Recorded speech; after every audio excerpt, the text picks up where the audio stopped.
बिस्मिल्लाहिर्रहमानिर्रहीम। अस्सलामुअलैकुम दोस्तों, मेरा नाम है जवार हुसैन और आप देख रहे हैं जवार हुसैन यूट्यूब चैनल। आज इस वीडियो में मैं इमाम अली अलैहिस्सलाम के अक़वाल और फ़रामीन पेश करने जा रहा हूँ। ये बहुत ही अहम वीडियो है, तो उम्मीद है आप इसको मुकम्मल देखेंगे। तो आए दोस्तों, वीडियो शुरू करते हैं। फ़रामीन इमाम अली अलैहिस्सलाम।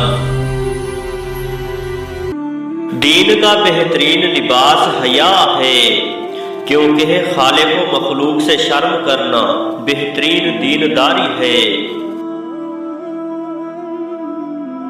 हया बेहतरीन और अच्छी आदत है। हया इंसान को बुरे फेल से रोकती है।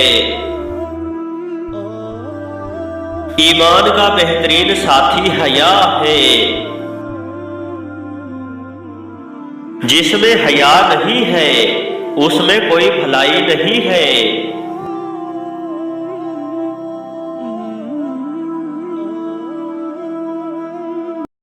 अल्लाहुम्मा सल्ली अला मुहम्मदिन व आलि मुहम्मद।